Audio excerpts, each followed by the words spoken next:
1952 ഒന്നാമത്തെ ലോക്സഭ മുതൽ 2019 17ാം ലോക്സഭ വരെ നിരവധിയായ തെരഞ്ഞെടുപ്പുകളിൽ വോട്ട് രേഖപ്പെടുത്തുകയും പ്രചരണ പരിപാടികളിൽ പങ്കെടുക്കുകയും ചെയ്ത ഒരുപാട് ആളുകൾ എന്നെ കേൾക്കുന്നവരുടെ കൂട്ടത്തിലുണ്ടാകും. രാജ്യത്തെ 17 ലോക്സഭാ തെരഞ്ഞെടുപ്പുകളിൽ നിന്നും ഈ 18ാം ലോക്സഭാ തെരഞ്ഞെടുപ്പ് വ്യത്യസ്തമായിരിക്കാനുള്ള ഏറ്റവും നിർണായകമായ ഒരു കാരണം ഈ തെരഞ്ഞെടുപ്പ് ഇന്ത്യ എന്ന നാം ജീവിക്കുന്ന രാജ്യത്തിന്റെ അതിജീവന സ്വപ്നങ്ങളിൽ ഏറ്റവും പ്രധാനപ്പെട്ടതാണ് എന്നതുകൊണ്ടാണ്. നമ്മൾ ജീവിച്ചിരിക്കെ നമ്മുടെ രാജ്യം മരിച്ചു പോകരുത് എന്ന ജനാധിപത്യവാദിയുടെ ഏറ്റവും സത്യസന്ധമായ, ഏറ്റവും ആത്മാർത്ഥമായ ഒരു ആഗ്രഹമാണ് ഈ തെരഞ്ഞെടുപ്പിൽ പ്രതിഫലിക്കുന്നത്. ലോകത്തെ ഏതെങ്കിലും ഒരു രാജ്യത്തെ മനുഷ്യൻ നമ്മളുമായി സംസാരിക്കുമ്പോൾ ആ മനുഷ്യൻ നമ്മോട് ചോദിക്കാറുള്ള സാധാരണ ചോദ്യങ്ങളിൽ ഒന്ന്, നിങ്ങൾ ഏത് രാജ്യക്കാർ എന്നായിരിക്കും. ഏത് രാജ്യത്തെ മനുഷ്യരാണ് നിങ്ങൾ എന്ന് ഒരാൾ ചോദിച്ചാൽ നമുക്ക് മറുപടി പറയാനുണ്ടാവുക നമ്മൾ ഇന്ത്യക്കാർ എന്നാണ്.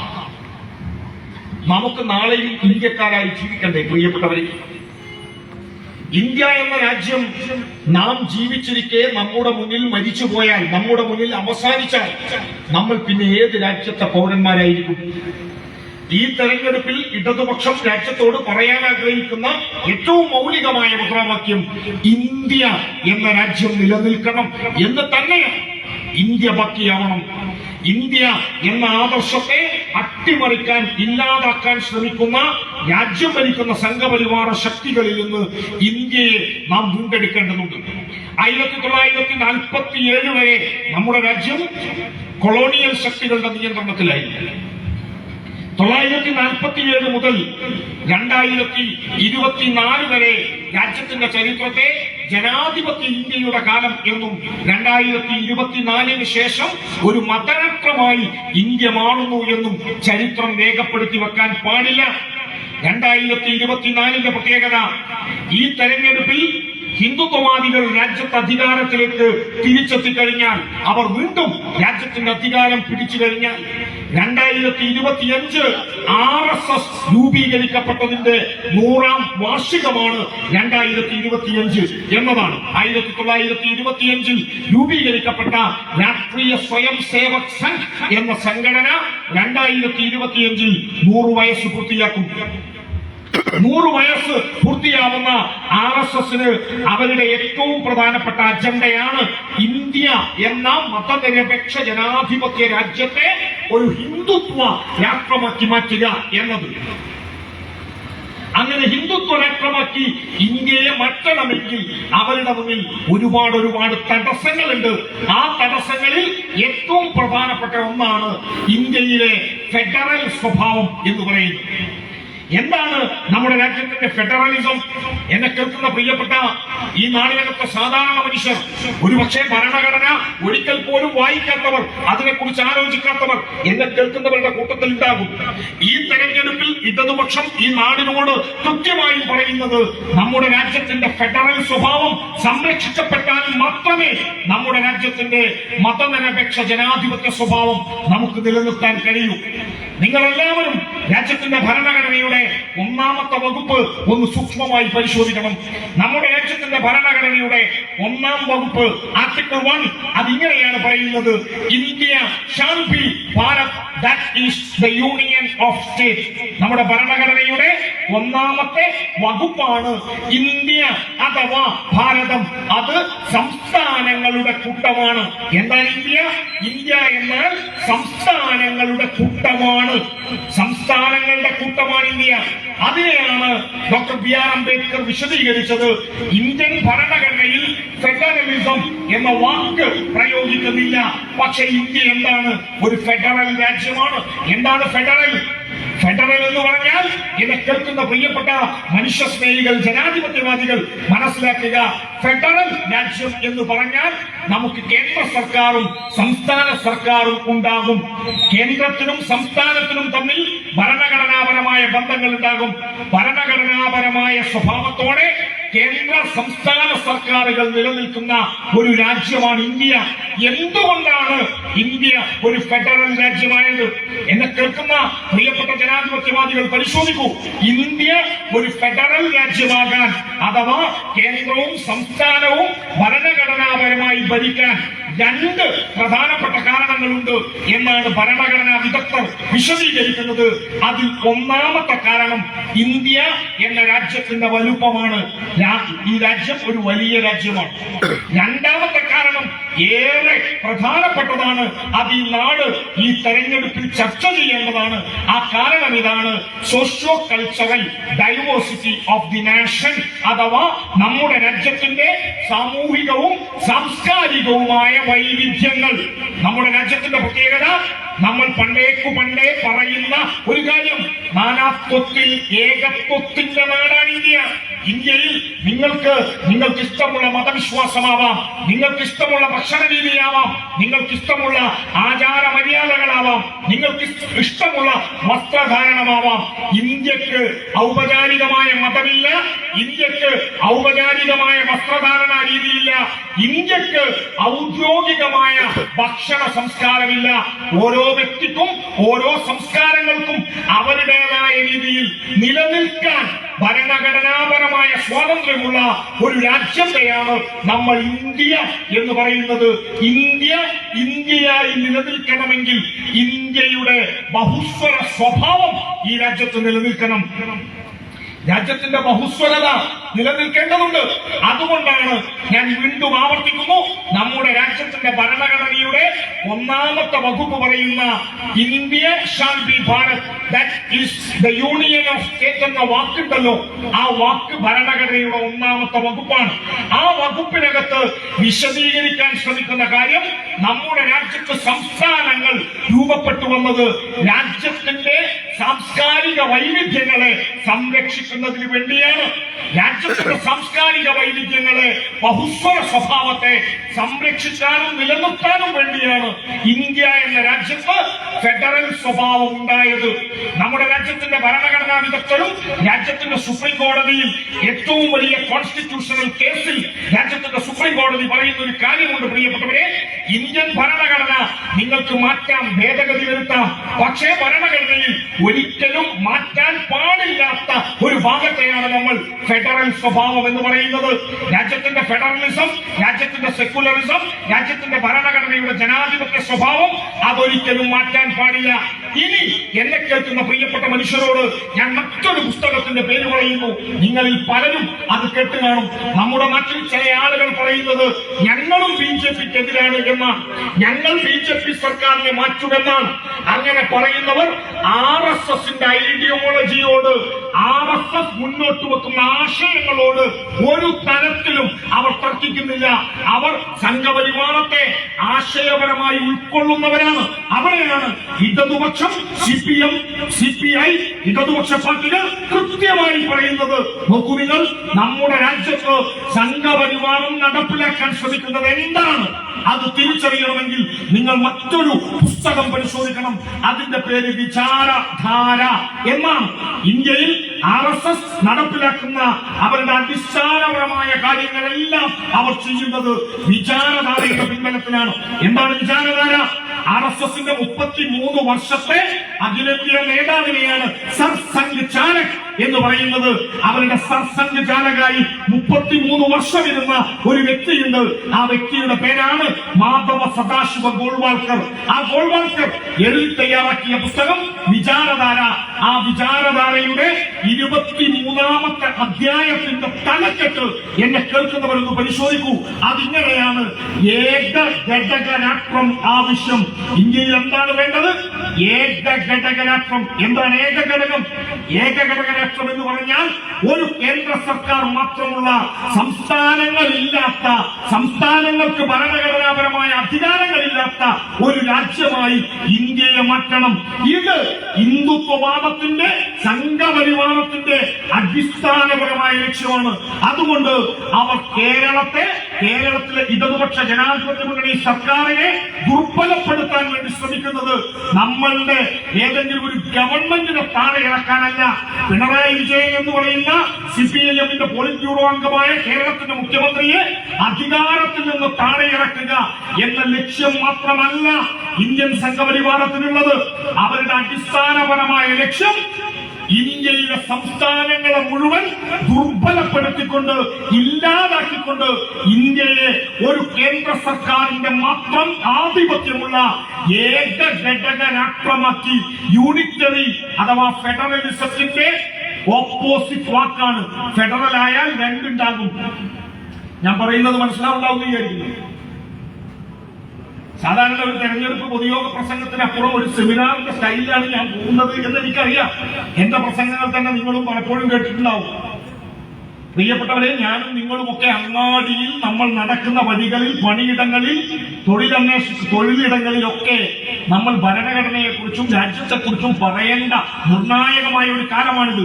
അതുകൊണ്ടാണ് ഇടതുപക്ഷം ഈ നാടിനെ കൃത്യമായി വിശദീകരിക്കുന്നത്. നമ്മുടെ രാജ്യത്തിന്റെ ഭരണഘടനയെ അട്ടിമറിച്ചുകൊണ്ട് ഈ രാജ്യത്ത് ഏകശിലാത്മകമായ ഒരു കേന്ദ്ര സർക്കാരിന്റെ മാത്രം അധികാരമുള്ള ഒരു രാഷ്ട്രമായി ഇന്ത്യയെ പരിവർത്തിപ്പിക്കുക എന്നത് RSSന്റെ ലക്ഷ്യമാണ്. അവരുടെ പുസ്തകം വിചാരധാര ഭരണഘടന അംഗീകരിക്കുന്നില്ല. അവരുടെ പുസ്തകം വിചാരധാര ദേശീയ ഗാനം അംഗീകരിക്കുന്നില്ല. അവർ ഈ രാജ്യത്തിന്റെ ഭരണഘടനയോ ദേശീയ ഗാനമോ ഈ രാജ്യത്തിന്റെ ദേശീയ പതാക പോലുമോ അംഗീകരിക്കാത്ത കൂട്ടരാണ് RSSകാർ. അവർക്ക് ഈ രാജ്യത്ത് നടപ്പിലാക്കേണ്ടത് ഹിന്ദുത്വ രാഷ്ട്രമാണ്. ഈ രാജ്യത്ത് ഹിന്ദുത്വ രാഷ്ട്രം നിർമ്മിക്കുക എന്നതാണ് RSSന്റെ ലക്ഷ്യം. അതുകൊണ്ട് അവരെ നമ്മൾ ചെറുത്തു തോൽപ്പിക്കണമെങ്കിൽ രാജ്യത്തിന്റെ ചരിത്രമറിയണം. രാജ്യത്തിന്റെ മതനിരപേക്ഷ പാരമ്പര്യത്തെ കുറിച്ചുള്ള ആത്മവിശ്വാസത്തോടുകൂടി ഈ നാടിനെ സംരക്ഷിക്കാനുള്ള കരുത്ത് നമ്മൾ നേടിയെടുക്കണം. അവിടെയാണ് ഇടതുപക്ഷം ഈ നാടിനോട് വളരെ സ്നേഹത്തോടെ വിനയത്തോടെ പറയുന്നത്, ആരൊക്കെ നമ്മുടെ മണ്ണിനെ മതപരമായി ഭിന്നിപ്പിക്കാൻ ശ്രമിച്ചാലും മതനിരപേക്ഷ ഇന്ത്യക്ക് വേണ്ടി വിട്ടുവീഴ്ചയില്ലാതെ പൊരുതാൻ അവസാനത്തെ ചെങ്കൊടി പിടിക്കുന്ന മനുഷ്യന്റെ ചങ്കിലെ ചോര നിലത്ത് വീണ് ഒഴുകിയിട്ടായാലും ഈ രാജ്യത്തിന്റെ മതനിരപേക്ഷ പാരമ്പര്യം സംരക്ഷിക്കാൻ ഇടതുപക്ഷമുണ്ടാകും എന്ന് പറയുന്നത് എന്താണ്? നമ്മൾ അങ്ങനെ പറയാൻ കാരണം നമ്മുടെ നാട്ടിൽ തെരഞ്ഞെടുപ്പാണ്. സ്വാഭാവികമായും തെരഞ്ഞെടുപ്പ് കാലത്ത് കോൺഗ്രസുകാർ നിങ്ങളുടെ മുന്നിലേക്ക് വരും, BJPക്കാർ നിങ്ങളുടെ മുന്നിലേക്ക് വരും. നിങ്ങളുടെ ഈ പ്രദേശത്തിന്റെ മാത്രം പ്രത്യേകതയായ ഒരു ചവറ്റുകൊട്ട പ്രസ്ഥാനവും നിങ്ങളുടെ മുന്നിലേക്ക് വരും.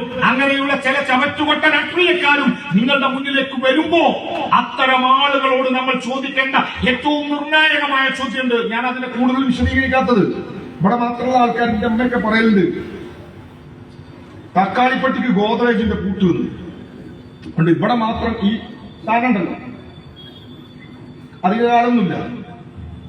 ഇവിടുന്ന് വലിയ ഓട്ടം ഓടിയതാ, വലിയ ഓട്ടം. ഇവിടെ ഫുള്ള് ബിസിനസ് ഒക്കെ പൊളിഞ്ഞു പളിസാവുക. വലിയ പൂക്കുയിട്ട് 25 കോടി നമ്മൾ അറിഞ്ഞ ബോണ്ട്. ഇനി അറിയാത്തത് എവിടേക്കാ കൊണ്ടുപോയി കൊടുത്തു നടന്നുകൂടാ. ഏതായാലും അതവിടെ നിൽക്കട്ടെ, അതെല്ലാം നമ്മളെ വിഷയം മൂപ്പരല്ല, വെറുതെ എന്തിനാലെ. നോക്കൂ നിങ്ങൾ, ഞാൻ നിങ്ങളോട് സ്നേഹത്തോടെ പറയാൻ ആഗ്രഹിക്കുന്ന കാര്യം, എന്നെ കേൾക്കുന്നവരിൽ വ്യത്യസ്ത രാഷ്ട്രീയ പാർട്ടിയുടെ പ്രവർത്തകർ ഉൾപ്പെടെയുള്ളവർ ഒരുപക്ഷെ ഉണ്ടായേക്കാം. എന്നെ കേൾക്കുന്ന പ്രിയപ്പെട്ട സുഹൃത്തുക്കളെ, നിങ്ങളോട് പൗരത്വ ഭേദഗതി നിയമത്തെ കുറിച്ചുള്ള നിലപാടെന്താണ് എന്ന് ചോദിച്ചാൽ ഒരു തർക്കവും വേണ്ട. നിങ്ങളുടെ ഈ പ്രദേശത്തെ ഏതൊരു സാധാരണക്കാരനും നിലപാട് പറയും. നിങ്ങൾക്ക് ഏക സിവിൽ കോഡിനെ കുറിച്ച് എന്താണ് അഭിപ്രായം എന്ന് ചോദിച്ചാൽ നിങ്ങൾ ഏക സിവിൽ കോഡിനെ കുറിച്ചുള്ള നിങ്ങളുടെ കൃത്യമായ നിലപാട് പറയും. കാശ്മീരിന്റെ പ്രത്യേക പദവി എടുത്തു കളഞ്ഞത് ശരിയോ എന്ന് ചോദിച്ചാൽ അഭിപ്രായം പറയാൻ ഈ നാടിനകത്ത് സാധാരണ മനുഷ്യനുണ്ടാകും. മുത്തലാഖ് ബില്ല് ഈ രാജ്യത്തെ മനുഷ്യരെ ഭിന്നിപ്പിക്കുന്ന രീതിയിൽ കൊണ്ടുവരുന്നതല്ലേ എന്ന് ചോദിച്ചാൽ തർക്കമില്ല, നിങ്ങൾ അഭിപ്രായം പറയും. ബാബരി പള്ളി തകർത്ത സ്ഥലത്ത് രാമക്ഷേത്രം നിർമ്മിക്കുമ്പോ നിങ്ങൾ വെള്ളി ഇഷ്ടിക കൊടുത്തയക്കുമോ എന്ന് ചോദിച്ചാൽ അത് ജനാധിപത്യ വിരുദ്ധമായി നിർമ്മിക്കപ്പെട്ടതാണ്, അതുകൊണ്ട് ഞങ്ങൾ കൂടെ നിൽക്കില്ല എന്ന് പറയുന്നവരായിരിക്കും എന്നെ കേൾക്കുന്ന ഈ പ്രദേശത്തെ മനുഷ്യരെല്ലാം. എന്നാൽ നമ്മുടെ നാട്ടിൽ ഒരു രാഷ്ട്രീയ പാർട്ടി, ഇന്ത്യൻ നാഷണൽ കോൺഗ്രസ് എന്ന് പറയുന്ന ഒരു പാർട്ടി, ആ പാർട്ടി ഇന്ത്യയിലെ ഫാസിസ്റ്റുകളോട് ഏത് തരം സമീപനമാണ് സ്വീകരിക്കുന്നത് എന്നീ നാട് നോക്കണം. എന്തുകൊണ്ടാണ് പ്രിയപ്പെട്ടവരെ നമ്മൾ RSS അജണ്ടകളെ ചെറുക്കും എന്ന് പറയുന്നത്? RSS ഇന്ത്യയുടെ ജനാധിപത്യത്തിനെതിരാണ്. RSS ഈ രാജ്യത്തിന്റെ ബഹുസ്വരതയ്ക്കെതിരാണ്. RSS ഇന്ത്യ എന്ന മതനിരപേക്ഷ രാജ്യത്തെ ഒരു മതരാഷ്ട്രമാക്കി ചുരുക്കാനും ഇന്ത്യയിലെ ന്യൂനപക്ഷങ്ങളെ, രാജ്യത്തെ ദളിതരെ, ആദിവാസി വിഭാഗങ്ങളെ ഈ രാജ്യത്ത് രണ്ടാം തരം പൗരന്മാരാക്കി മാറ്റുകയും ചെയ്യുന്ന ആദർശമാണ് ഇന്ത്യൻ സംഘപരിവാരം മുന്നോട്ട് വെക്കുന്നത്. അതുകൊണ്ട് RSS എന്തെങ്കിലും ഒരു പദ്ധതി രാജ്യത്ത് മുന്നോട്ട് വെച്ചാൽ അതിനെ ചെറുക്കാൻ, അതിനെ എതിർക്കാൻ നമുക്ക് ഏതെങ്കിലും രാത്രികാല യോഗങ്ങൾ ചേരേണ്ടതില്ല. അതൊറ്റയടിക്ക് പറയാൻ കരുത്തുള്ളവരാണ് ഇടതുപക്ഷം. നോക്കൂ നിങ്ങൾ, പൗരത്വ ഭേദഗതി നിയമം നടപ്പിലാക്കാൻ ഇന്ത്യൻ സംഘപരിവാരം തീരുമാനിക്കുകയും അതിന്റെ റൂൾസ് കൂടി നടപ്പിലാക്കാനുള്ള ആലോചനകൾ നടക്കുകയും ചെയ്യുന്ന സമയത്ത് ഇന്ത്യൻ നാഷണൽ കോൺഗ്രസിന്റെ AICC ഓൾ ഇന്ത്യ കോൺഗ്രസ് കമ്മിറ്റിയുടെ പ്രസിഡന്റ് മല്ലികാർജുൻ ഖാർഗെയോട് രാജ്യത്തെ മുഖ്യധാരാ മാധ്യമങ്ങൾ ഒരു ചോദ്യം ചോദിക്കുന്നുണ്ട്. മിസ്റ്റർ ഖാർഗെ, നിങ്ങൾക്ക് എന്താണ് പൗരത്വ ഭേദഗതി നിയമത്തെ കുറിച്ചുള്ള അഭിപ്രായം? പൗരത്വ ഭേദഗതി നിയമത്തെ കുറിച്ച് നിങ്ങളുടെ അഭിപ്രായം എന്താണ് എന്ന് മല്ലികാർജുൻ ഖാർഗെയോട് ചോദിച്ചപ്പോ നിങ്ങളും ഞാനും സാമൂഹിക മാധ്യമങ്ങളിലൂടെ അത് കണ്ടതാണ്. സാധാരണ രീതിയിൽ ഒരു ചോദ്യം ചോദിക്കുമ്പോ നമ്മൾ ഇരുന്ന് മാന്യമായി മറുപടി പറയും. എന്നാൽ മല്ലികാർജുൻ ഖാർഗെ അദ്ദേഹത്തോട് ചോദിച്ച ചോദ്യത്തിന് മറുപടി പറയാതെ ഇരിക്കുന്ന കസേരയിൽ നിന്ന് എണീക്കുന്നു. ഇരിക്കുന്ന കസേരയിൽ നിന്ന് എണീറ്റതിനു ശേഷം മല്ലികാർജുൻ ഖാർഗെ പറഞ്ഞ ഒരു മറുപടിയുണ്ട്, നിങ്ങൾ കേൾക്കണം, ഈ നാട് കേൾക്കണം. ആ മറുപടി ഇങ്ങനെയാണ്: ഞാൻ രാത്രി ആലോചിച്ചിട്ട് പറയാം, രാത്രി ആലോചിച്ചിട്ട് പറയാം എന്ന് മല്ലികാർജുൻ ഖാർഗെ പറഞ്ഞിട്ട് എത്രയോ രാത്രികൾ പിന്നെയും പിന്നെയും നേരം വെളുത്തില്ലേ പ്രിയപ്പെട്ടവരെ? നിങ്ങൾ ആരെങ്കിലും മല്ലികാർജുൻ ഖാർഗെ പിന്നീട് പൗരത്വ ഭേദഗതി നിയമത്തെ കുറിച്ച് ഞങ്ങൾക്ക് ഇതാണ് അഭിപ്രായം എന്ന് പറഞ്ഞത് കേട്ടോ? ഇന്ത്യയിലെ കോൺഗ്രസ് എന്ന് പറയുന്ന പാർട്ടിയുടെ പ്രകടന പത്രിക, തെരഞ്ഞെടുപ്പ് മാനിഫെസ്റ്റോ, ആ മാനിഫെസ്റ്റോക്കകത്ത്, അവരുടെ പ്രകടന പത്രികക്കകത്ത് പൗരത്വ ഭേദഗതി നിയമം എന്നൊരു വാക്കുപോലും പ്രയോഗിക്കുന്നില്ല പ്രിയപ്പെട്ടവരെ. പൗരത്വ ഭേദഗതി നിയമം നടപ്പിലാക്കില്ല എന്ന് പറയാൻ തന്റേടമില്ലാത്ത ഇവിടത്തെ കോൺഗ്രസുകാർ, അവരാണ് കേരളത്തിലെ MMSN. നേരത്തെ സഖാവത് സൂചിപ്പിച്ചു, ഇവിടത്തെ കോൺഗ്രസ് കമ്മിറ്റിയുടെ ഇപ്പോഴത്തെ താൽക്കാലിക പ്രസിഡന്റാണ് MMSN. ആ MMSനോട് ചോദിക്കുന്നു, എന്താണ് കേരളത്തിലെ കോൺഗ്രസിന്റെ പ്രസിഡന്റ്, നിങ്ങൾക്ക് പൗരത്വ നിയമത്തെ കുറിച്ചുള്ള അഭിപ്രായം? MMSന്റെ മറുപടി നിങ്ങളും ഞാനും കേട്ടത്. MMSN പറഞ്ഞ മറുപടി, ഞങ്ങൾക്ക് പൗരത്വ നിയമത്തെ കുറിച്ച് പറയാൻ സൗകര്യമില്ല. കേരളത്തിലെ ജനങ്ങളോട് പറയുന്നു, ഞങ്ങൾക്ക് പറയാൻ സൗകര്യമില്ല. ജനങ്ങളോട് പൗരത്വ നിയമത്തെ കുറിച്ച് കാഴ്ചപ്പാട് പറയാൻ സൗകര്യമില്ല എന്ന് പറയുന്നവരെയല്ല നമ്മൾ രാജ്യത്തിന്റെ പാർലമെന്റിലേക്ക് അയക്കേണ്ടത്. അവിടെയാണ് നിങ്ങൾ ഇടതുപക്ഷത്തെ, നിങ്ങൾ CPIM-നെ, CPI-യെ, ഇടതുപക്ഷ രാഷ്ട്രീയ പാർട്ടികളെ പരിശോധിക്കേണ്ടത്. എന്തുകൊണ്ടാണ് നമ്മൾ പൗരത്വ ഭേദഗതി നിയമത്തെ എതിർത്തത്? പൗരത്വ ഭേദഗതി നിയമത്തെ നമ്മൾ എതിർത്തത് ഏതെങ്കിലും തെരഞ്ഞെടുപ്പിൽ 2 വോട്ട് കിട്ടാനാണോ പ്രിയപ്പെട്ടവരെ? അങ്ങനെയാണ് ചിലർ പ്രചരിപ്പിക്കുന്നത്. ചിലർ പറയുന്നു പൗരത്വ ഭേദഗതി നിയമത്തെ കുറിച്ച് നമ്മൾ പറയുന്നത് തെരഞ്ഞെടുപ്പിന്റെ ഘട്ടത്തിൽ മാത്രം പറയുന്നതാണ്. അല്ലേ അല്ല. RSS അവരുടെ ഗ്രന്ഥങ്ങളിൽ പൗരത്വം ഉൾപ്പെടെയുള്ള കാര്യങ്ങൾ പണ്ടേ പറഞ്ഞിട്ടുണ്ട്. ഈ കേരളത്തിന്റെ തെരുവോരങ്ങളിലൂടെ സംഘപരിവാരത്തിന്റെ ന്യൂനപക്ഷ വിരുദ്ധ അജണ്ടകൾ എത്രയോ വേദികളിൽ ഞാൻ ഉൾപ്പെടെയുള്ള ഇടതുപക്ഷ പ്രഭാഷകന്മാർ, പാർട്ടി നേതാക്കന്മാർ തെരുവോരങ്ങളിൽ എത്രയോ കാലമായി പറയുന്നുണ്ട്. അന്നൊക്കെ വ്യക്തതയോടെ നമ്മളത് വിശദീകരിച്ചത് 3 കാരണങ്ങൾ കൊണ്ട് ഇന്ത്യയിലെ ഇടതുപക്ഷ പാർട്ടികൾ പൗരത്വ ഭേദഗതി നിയമത്തെ എതിർക്കുന്നുണ്ട്. 3 കാരണങ്ങൾ നമുക്ക് വ്യക്തതയുണ്ട്. ഒന്നാമത്തെ കാരണം, പൗരത്വ ഭേദഗതി നിയമം ഇന്ത്യൻ ഭരണഘടന പൗരന്മാർക്ക് ഉറപ്പു നൽകുന്ന അവകാശങ്ങളെയും ഭരണഘടനയുടെ ആദർശത്തെയും ലംഘിക്കുന്നതാണ്. എന്താണ് ഭരണഘടന? ഭരണഘടന എന്ന് പറഞ്ഞാൽ രാജ്യത്തിന്റെ പരമോന്നത നിയമമാണ്. രാജ്യത്തെ ഏറ്റവും വലിയ നിയമം ഭരണഘടനയാണ്. ആ ഭരണഘടന നൽകുന്ന ഉറപ്പിനെ ലംഘിച്ചുകൊണ്ടൊരു നിയമമുണ്ടായാൽ ആ നിയമത്തിന് നിലനിൽപ്പില്ല. ആ നിലനിൽപ്പിനെ നമുക്ക് ചോദ്യം ചെയ്യാം. അതുകൊണ്ടാണ് കേരളത്തിന്റെ മുഖ്യമന്ത്രി പറഞ്ഞത്, ഞങ്ങൾ പൗരത്വ ഭേദഗതി നിയമം നടപ്പിലാക്കില്ല. അങ്ങനെ പറയാനുള്ള റൈറ്റ് ഇന്ത്യൻ ഭരണഘടനയിൽ വിശ്വസിക്കുന്ന ഒരു സംസ്ഥാന ഗവൺമെന്റിനുണ്ട് എന്ന് നമ്മൾ തിരിച്ചറിയണം. രണ്ടാമത്തെ കാരണം, ഇന്ത്യയിൽ പൗരത്വ ഭേദഗതി നിയമത്തെ സിപിഐയും ഇടതുപക്ഷവും എതിർക്കാനുള്ള രണ്ടാമത്തെ കാരണം, നമ്മുടെ രാജ്യത്തിനൊരു ഭരണഘടനയുണ്ട്. ആ ഭരണഘടനയിൽ 12ാമത്തെ വകുപ്പ് മുതൽ 35ാമത്തെ വകുപ്പ് വരെ ഫണ്ടമെന്റൽ റൈറ്റ്സ് അഥവാ മൗലികാവകാശങ്ങളാണ്. മൗലികാവകാശങ്ങൾ 6 എണ്ണമാണ്. അതിൽ 1ാമത്തെ മൗലികാവകാശം സമത്വത്തിനുള്ള അവകാശമാണ്. സമത്വത്തിനുള്ള അവകാശങ്ങൾ 5 എണ്ണമുണ്ട്. അതിൽ 1ാമത്തത് equality before law and equal protection of law. നിയമത്തിന് മുന്നിൽ തുല്യത, നിയമം മുഖേന തുല്യ സംരക്ഷണം. ആർട്ടിക്കിൾ 14 ഇന്ത്യൻ ഭരണഘടനയുടെ 14ാമത്തെ വകുപ്പ് മൗലികാവകാശം പറയുന്നു, നിയമത്തിന് മുന്നിൽ എല്ലാവരും തുല്യരാണ്. നിയമം മുഖേന എല്ലാവർക്കും തുല്യമായ സംരക്ഷണം ഉറപ്പുവരുത്തണം. ഞാൻ വിശദീകരിക്കണ്ടല്ലോ. പൗരത്വ നിയമം നിയമത്തിന് മുന്നിൽ തുല്യത ഉറപ്പുവരുത്തുന്നില്ല. വിശദീകരിക്കാതെ തന്നെ ഈ നാടിന് ബോധ്യമുള്ളതാണ്. 3ാമത്തെ കാരണം, അത് ഇടതുപക്ഷത്തിന്റെ നിലപാടാണ്. 3ാമത്തെ കാരണങ്ങൾ കൊണ്ട് ഞങ്ങൾ പൗരത്വ നിയമത്തെ അതിശക്തമായി എതിർക്കുന്നു. അത് ഇന്ത്യയെ RSS ഒരു ഹിന്ദുത്വ രാഷ്ട്രമാക്കി തീർക്കണം എന്ന് പ്രഖ്യാപിച്ചിട്ടുണ്ട്. RSSന്റെ മതരാഷ്ട്ര അജണ്ടയുടെ ഭാഗമായിട്ടാണ് രാജ്യത്ത് പൗരത്വ ഭേദഗതി നിയമം നടപ്പിലാക്കാൻ ശ്രമിക്കുന്നത്. അതുകൊണ്ട് ഇന്ത്യൻ സംഘപരിവാരത്തിന്റെ അജണ്ടകളെ ചെറുക്കാനുള്ള രാഷ്ട്രീയ ബാധ്യതയുള്ള ഇടതുപക്ഷം പറയുന്നു, കമ്മ്യൂണിസ്റ്റ് പ്രസ്ഥാനങ്ങൾ പറയുന്നു, രാജ്യത്ത് പൗരത്വ ഭേദഗതി നിയമം നടപ്പിലാക്കാൻ നമ്മൾ അനുവദിക്കില്ല. അപ്പോഴാണ് കേരളത്തിലേക്ക് വരുന്ന ചില കോൺഗ്രസിന്റെ ദേശീയ നേതാക്കന്മാർ ഇവിടെ വന്ന് ഇപ്പോൾ പ്രസംഗിക്കാൻ ശ്രമിക്കുന്നത്, ഞങ്ങളും പൗരത്വ നിയമം അറബിക്കടലിൽ എറിയും. വേണ്ടല്ലോ, നമ്മൾ പൗരത്വ നിയമം അറബിക്കടലിൽ നിന്ന് നൈറ്റ് മാർച്ച് നടത്തിയല്ലോ. അപ്പൊ അവസാനം പ്രിയങ്ക എവിടുന്നോ വന്നിട്ടുണ്ട്, 30 പാവം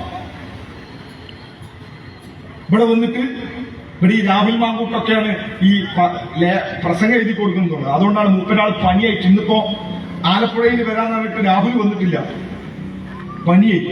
പനിയല്ല, പേടിച്ചിട്ടാ ഈ പറയുന്നത് മുഴുവൻ ഭീമാബദ്ധമായി മാറിയപ്പോ ആ മനുഷ്യൻ ഇനി ഞാൻ പ്രസംഗിക്കുന്നില്ല, തെരഞ്ഞെടുപ്പ് നിങ്ങൾ നടത്തിക്കോളും തന്നെ മിണ്ടാതിരിക്കാന്നൊക്കെ. രാഹുലിന്റെ പെങ്ങള് കേരളത്തിൽ വന്നിട്ട് ഇപ്പൊ പറയാണ് പൗരത്വ നിയമം ഞങ്ങൾ നടപ്പിലാക്കില്ല. ആരാ പറയുന്നത്? എന്നെ കേൾക്കുന്ന പ്രിയപ്പെട്ട ജനാധിപത്യവാദികൾ, ഏതെങ്കിലും ഒരു രാഷ്ട്രീയ പാർട്ടിയുടെ കുറ്റവും കുറവും കൊണ്ട് ഇടതുപക്ഷത്തിന്റെ കൂടെ നിൽക്കേണ്ടവരല്ല. ഇടതുപക്ഷം ഉയർത്തുന്ന മൂല്യങ്ങൾക്ക് വോട്ട് നൽകേണ്ടവരാണ് ഈ നാടിനകത്തെ ജനത. എന്നാലും ഒരു കാര്യം പരിശോധിക്കൂ പ്രിയപ്പെട്ടവരെ, ഇതൊരു തെരഞ്ഞെടുപ്പ് കാലമാണ്. രാജ്യത്തിന്റെ ജനാധിപത്യം നേരിടുന്ന ഏറ്റവും വലിയ പ്രതിസന്ധികൾ പൊതുസമൂഹം ചർച്ച ചെയ്യുന്ന ഉജ്ജ്വലമായ ഫാസിസ്റ്റ് വിരുദ്ധ പോരാട്ടങ്ങളുടെ കാലമാണ് ഈ തെരഞ്ഞെടുപ്പ് കാലം.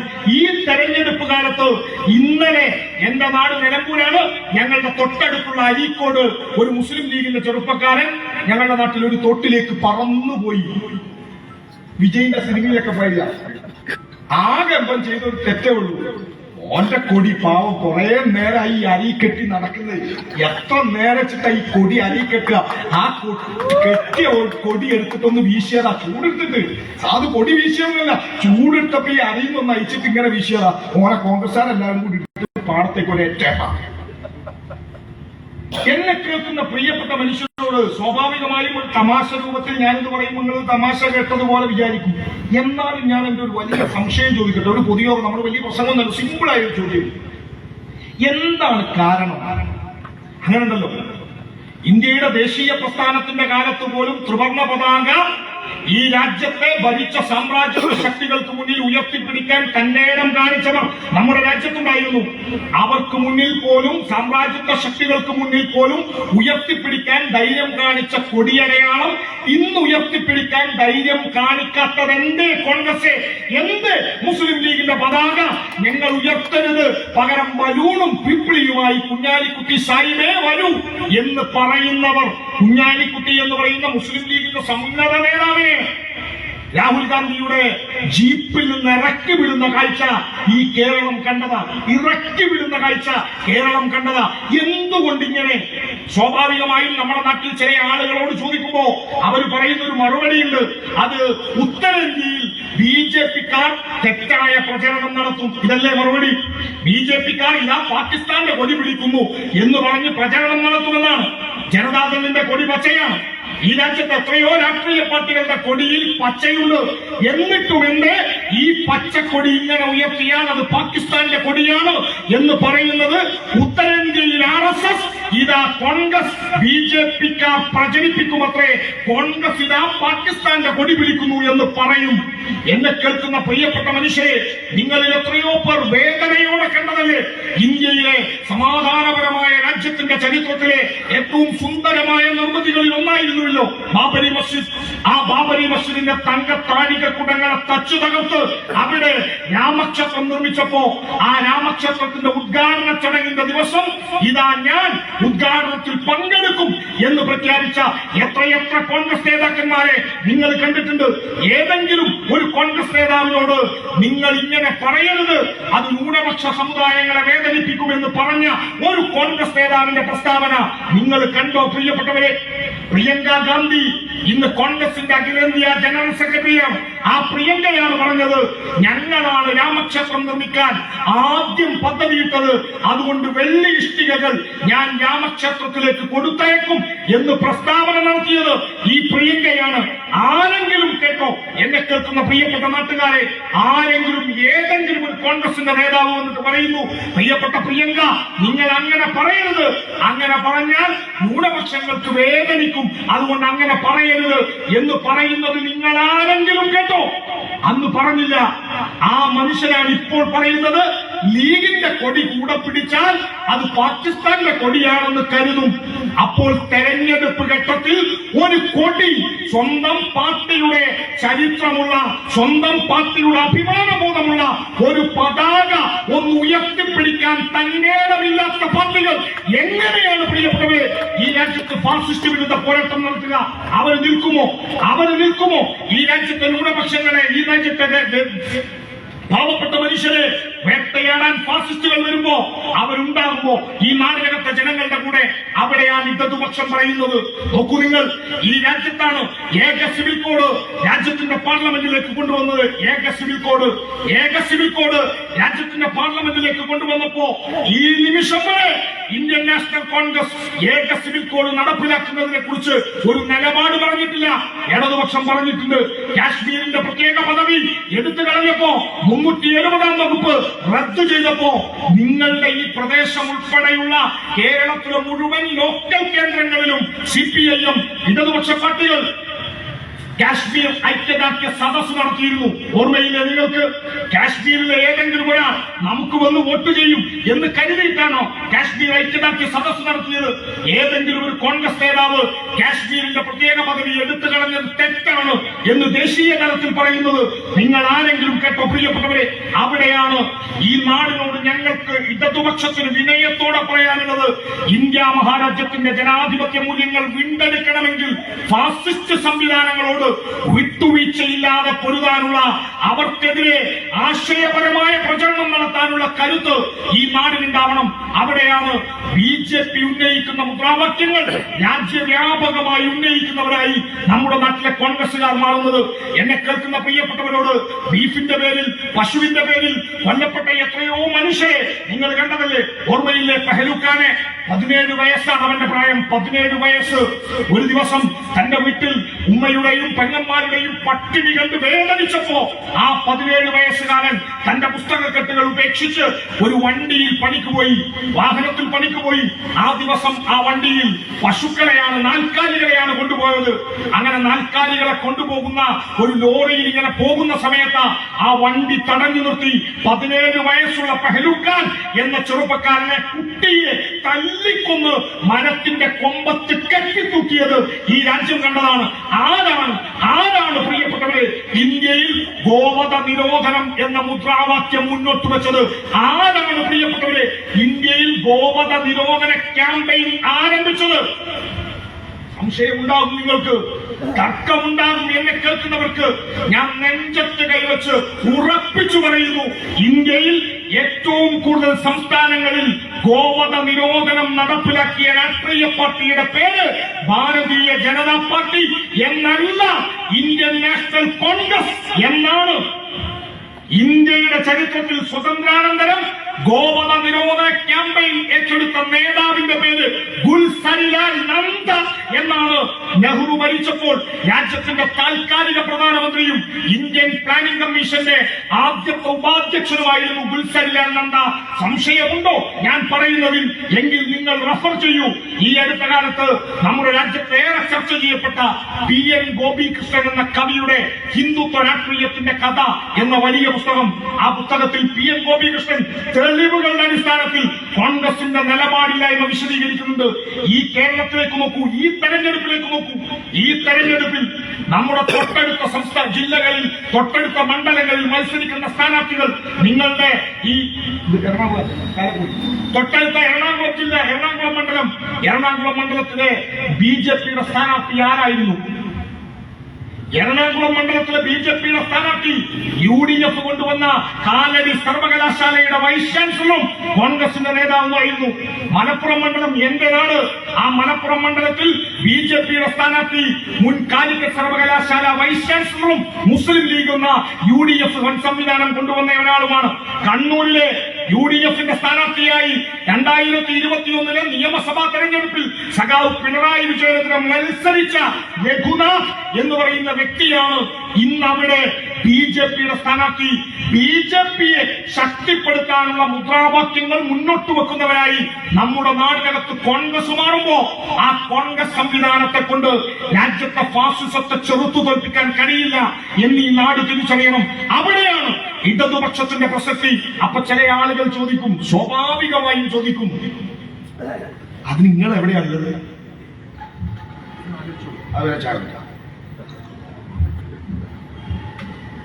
അതിന് നിങ്ങൾ എവിടെയാണുള്ളത് സഖാക്കളെ? നിങ്ങൾ ആകെ കേരളത്തിലല്ലേ ഉള്ളൂ. നിങ്ങൾ മാത്രം വിചാരിച്ചാൽ രാജ്യത്ത് ഫാസിസ്റ്റുകളെ താഴെക്കാൻ പറ്റൂ? ചോദ്യം സ്വാഭാവികല്ലേ? ഈ ചോദ്യം കേൾക്കാത്ത ഏതെങ്കിലും ഒരു സഖാവ് ഉണ്ടാവും? മിനിമം ഒരു ചായക്കടയിലെങ്കിലും ഈ ചോദ്യം നമ്മൾ കേട്ടതല്ലേ? ഉത്തരമുണ്ടോ നമുക്ക്?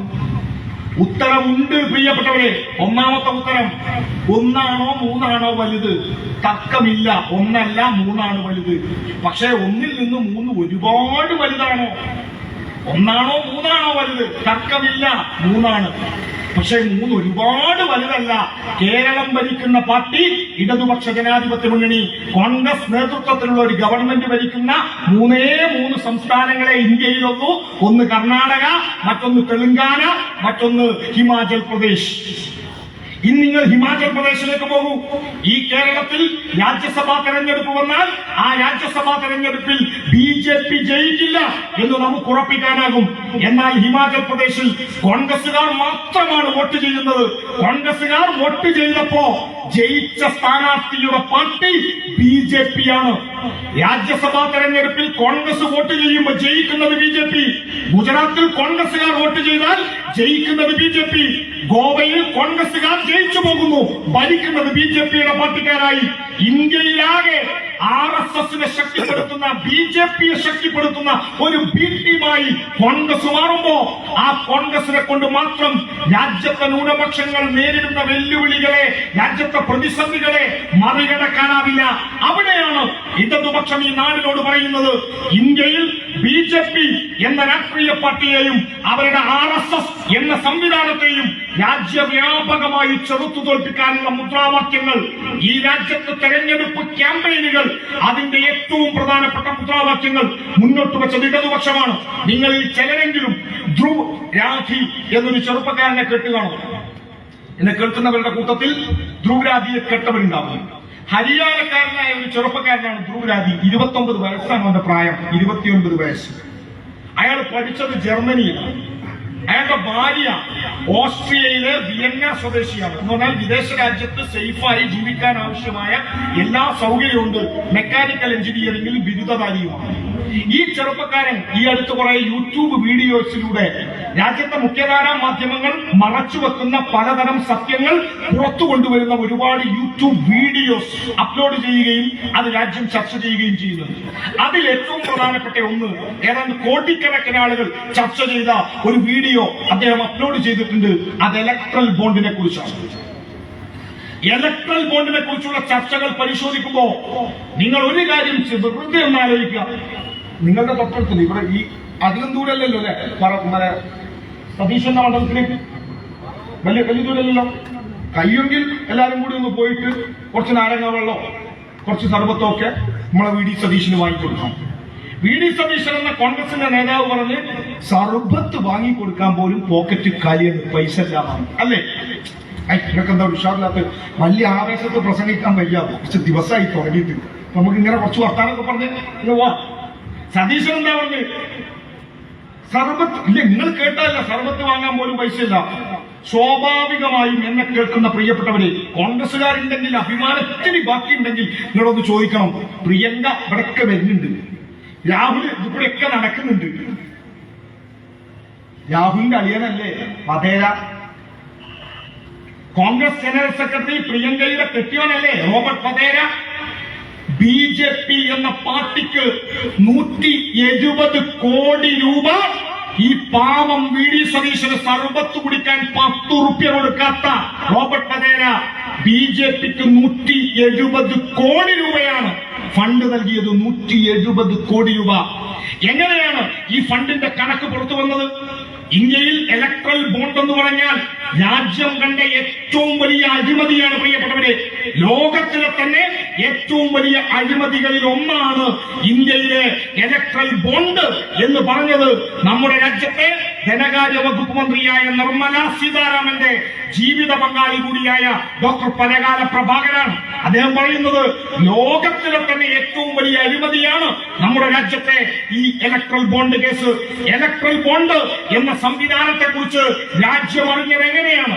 അതറിഞ്ഞത് ചില ആളുകൾ, ഞാൻ വീണ്ടും ചോദിക്കുന്നു, നിങ്ങൾ എവിടെ ഇടതുപക്ഷമേ എന്ന് ചോദിക്കുന്നവർ, നിങ്ങൾ എവിടെ സഖാക്കളെ എന്ന് ചോദിക്കുന്നവർ, രാജ്യത്തെ BJP സർക്കാരിന്റെ ഏറ്റവും ഭീകരമായ അഴിമതി കഥകൾ ഈ രാജ്യത്ത് ജനം ഈ തെരഞ്ഞെടുപ്പ് കാലത്ത് ചർച്ച ചെയ്യാൻ കാരണമായ ഇലക്ട്രൽ ബോണ്ടിനെ കുറിച്ച് കേസ് കൊടുക്കാൻ സുപ്രീം കോടതിയിൽ പോയത് പ്രശാന്ത് ഭൂഷൺ എന്ന വക്കീലിനെ ഏൽപ്പിച്ചത് ഈ രാജ്യത്തോട് ഇലക്ട്രൽ ബോണ്ടിന്റെ വസ്തുതകൾ തുറന്നു പറയാൻ സുപ്രീം കോടതിയെ നിർബന്ധിച്ചത് ഇന്ത്യയിൽ CPIM എന്ന രാഷ്ട്രീയ പാർട്ടിയാണ്.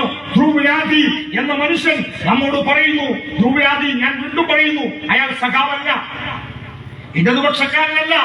ആ ടെക്നോക്രാറ്റ് ആയിട്ടുള്ള ചെറുപ്പക്കാരൻ പറയുന്നു, നിങ്ങൾക്ക് ഇടതുപക്ഷത്തോട് CPM-നോടും CPI-യോടുമൊക്കെ നിങ്ങൾക്ക് അഭിപ്രായ വ്യത്യാസം ഉണ്ടായേക്കാം. പക്ഷേ ഇന്ത്യയിൽ നരേന്ദ്രമോദി സർക്കാരിനെ ഈ തെരഞ്ഞെടുപ്പ് കാലത്ത് ഏറ്റവും സത്യസന്ധമായി വെല്ലുവിളിക്കാനും അവരെ പ്രതിസന്ധിയിലാക്കാനും ഇലക്ട്രൽ ബോണ്ട് കേസ് ഈ രാജ്യത്ത് തുറന്നുകൊണ്ടുവന്നത് ഇടതുപക്ഷമാണ്. അതുകൊണ്ട് അവരെ അഭിവാദ്യം ചെയ്യേണ്ടതുണ്ട് എന്ന് ധ്രുവരാജി പറയുന്നു. എന്നെ കേൾക്കുന്നവരോട് ഞാൻ വീണ്ടും എന്താണ് ഇടതുപക്ഷത്തിന് ഈ തെരഞ്ഞെടുപ്പിലുള്ള പ്രാധാന്യം എന്ന് വിശദീകരിക്കാൻ ആഗ്രഹിക്കുന്നു. ഇന്ത്യയിൽ ഈ തെരഞ്ഞെടുപ്പിന്റെ പ്രത്യേകത ഇത് 18ാം ലോക്സഭാ തെരഞ്ഞെടുപ്പാണ് എന്നതാണ്. 18ാം ലോക്സഭാ തെരഞ്ഞെടുപ്പ് 2024 നടക്കുന്നത്. 2025 ഞാൻ തുടക്കത്തിൽ സൂചിപ്പിച്ചു, RSS രൂപീകരണത്തിന്റെ 100ാമത്തെ വാർഷികമാണ്. RSSന്റെ 100ാം വാർഷികത്തിൽ അവരുടെ അജണ്ട ഹിന്ദുത്വ രാഷ്ട്ര നിർമ്മിതിയാണ്. അവർ ഈ രാജ്യത്തിന്റെ ചരിത്രത്തെ, ഈ രാജ്യത്തെ മനുഷ്യന്റെ മനസമാധാനത്തെ സമ്പൂർണമായും തകർത്തുകളയും. ഇന്ന് മാതൃഭൂമി ഉൾപ്പെടെയുള്ള പത്രങ്ങളിൽ ചില പരസ്യങ്ങളുണ്ട്. ആ പരസ്യത്തിൽ ഒന്നിൽ പറയുന്നു, പൗരത്വ നിയമത്തെക്കുറിച്ച് കമ്മ്യൂണിസ്റ്റുകാർ അനാവശ്യമായ പേടി ഉണ്ടാക്കുകയാണ്. 1. 2, പൗരത്വ നിയമം നടപ്പിലാക്കിയതിന്റെ പേരിൽ പൗരത്വം നഷ്ടപ്പെട്ട ഒരാളെ കാണിച്ചു തരുമോ എന്നാണ്. ഒരുപാട് ആളെ, ഇന്ത്യയിലെ മുൻ വൈസ് പ്രസിഡന്റിന്റെ ഫാമിലിയെ ഉൾപ്പെടെ നമുക്ക് കാണിക്കാം. ഞാൻ അതിലേക്ക് പോകുന്നില്ല. അതിന്റെ മുമ്പ് എന്താണ് ഇവിടുത്തെ ചില ആളുകൾ പ്രചരിപ്പിക്കുന്നത്? ഇവിടുത്തെ കോൺഗ്രസുകാരൊക്കെ പറയുന്ന ഒരു കാര്യം, പൗരത്വ നിയമം അത്ര വലിയ പ്രശ്നമൊന്നുമില്ല എന്നാണ്. അത് അങ്ങനെയൊന്നും വരില്ല, അങ്ങനൊന്നും പാകിസ്ഥാൻ പോവേണ്ടി വരില്ല എന്നാണ്. ഒരു കാര്യം പ്രിയപ്പെട്ടവരെ, പെട്ടെന്നൊരു ദിവസം നിങ്ങളെല്ലാവരും പൗരത്വ നിയമത്തിന്റെ പേരും പറഞ്ഞ് ഒരു ദിവസം ബാഗും തൂക്കി പാകിസ്ഥാനിലേക്ക് വിമാന ടിക്കറ്റും വാങ്ങി പോവേണ്ടി വരും എന്നതാണോ പൗരത്വ നിയമത്തിന്റെ ഒന്നാമത്തെ പ്രശ്നം? ഒന്നാമത്തെ പ്രശ്നം അതല്ല. പൗരത്വ നിയമത്തിന്റെ ഒന്നാമത്തെ പ്രശ്നം മനസ്സിലാകാൻ രാജ്യത്തിന്റെ ഭരണഘടനയുടെ പ്രിയാമ്പിളിൽ പറയുന്ന ഒരാദർശം മനസ്സിലാക്കണം. ഈ രാജ്യത്തിന്റെ യൂണിറ്റി ആൻഡ് ഇന്റഗ്രിറ്റി, ഐക്യവും അഖണ്ഡതയും സംരക്ഷിക്കപ്പെടണം എന്ന വാക്ക് രാജ്യത്തിന്റെ ഭരണഘടന പറയുന്നതിന്റെ തൊട്ടു മുമ്പ് ഭരണഘടനയിൽ പറയുന്ന ഒരു വാക്കുണ്ട്. അതൊന്ന് കേൾക്കണം പ്രിയപ്പെട്ടവരെ. അത് ഡിഗ്നിറ്റി ഓഫ് ദ ഇൻഡിവിജ്വൽ എന്ന വാക്കാണ്. Dignity of the individual. Malayalam ഓരോ വ്യക്തിയുടെയും അഭിമാനബോധം. ഇന്ത്യയിൽ ജീവിക്കുന്ന ഏതൊരു മനുഷ്യനും വെറുതെ ജീവിച്ചാൽ പോരാ, അന്തസ്സോടെ അഭിമാനത്തോടെ ഈ രാജ്യത്ത് ജീവിക്കാൻ കഴിയണം. അങ്ങനെയെങ്കിൽ എന്നെ കേൾക്കുന്ന പ്രിയപ്പെട്ട മനുഷ്യരോട്, എങ്ങനെയാണ് സംഘപരിവാരം ഈ രാജ്യത്തെ ന്യൂനപക്ഷങ്ങളുടെ, ഈ രാജ്യത്തെ ദളിതന്റെ, ഈ രാജ്യത്തെ ആദിവാസിയുടെ അഭിമാനത്തെ ഇല്ലാതാക്കുന്നത്? നിങ്ങൾ പരിശോധിക്ക്. നമ്മുടെ രാജ്യത്ത് ഒരു സിംഹത്തിന്, ഞാൻ നേരത്തെ സൂചിപ്പിച്ചു, ഒരു സിംഹത്തിന് പേരിടുന്നു അക്ബർ എന്ന്. ആ പേര് മാറ്റണമെന്ന് പറയുകയും പേര് മാറ്റാൻ വേണ്ടി പ്രചരണം നടത്തുകയും ഒക്കെ ചെയ്തതിന് ശേഷം ഈ രാജ്യത്ത് ഫാസിസ്റ്റുകൾ നടത്തുന്ന തന്ത്രങ്ങൾ പരിശോധിക്കൂ. ഇന്ത്യയിൽ ഒരു മുസ്ലിം സമുദായത്തിൽപ്പെട്ടയാൾ ഈ രാജ്യത്ത് എങ്ങനെയാണ് ജീവിക്കേണ്ടത്? നിങ്ങൾ എങ്ങനെയാണ് ആരാധനാക്രമം നിർവഹിക്കേണ്ടത്? ഈ രാജ്യത്ത് ക്രൈസ്തവ മതവിശ്വാസിയായ ഒരാൾ എങ്ങനെയാണ് പള്ളിയിൽ പോവേണ്ടത്? എങ്ങനെയാണ് പ്രാർത്ഥിക്കേണ്ടത്? ഇതിനൊക്കെ അതാത് മതവിശ്വാസം അനുസരിച്ച് രേഖകളുണ്ട്. പള്ളിയിൽ എങ്ങനെയാണ് പോവേണ്ടത്, എങ്ങനെയാണ് നിസ്കരിക്കേണ്ടത്, എങ്ങനെയാണ് കുർബാന കഴിക്കേണ്ടത്, എങ്ങനെയാണ് മാമോദീസ നടത്തേണ്ടത്, രേഖകളുണ്ട്, മതപരമായ ചടങ്ങുകളുണ്ട്. എന്നെ കേൾക്കുന്നവരോട് വളരെ സ്നേഹത്തോടെ ഞാനൊരു കാര്യം പറയട്ടെ.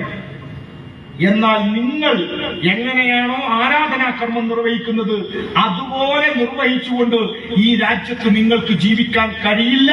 BJP ഭരണം തുടർന്നാൽ. വെറുതെ ഒരു ആവേശത്തിന് വേണ്ടി പറയല്ലേ സഖാവേ, ഇത്രക്കുണ്ടോ? ഉണ്ട്. സംശയമുണ്ടോ?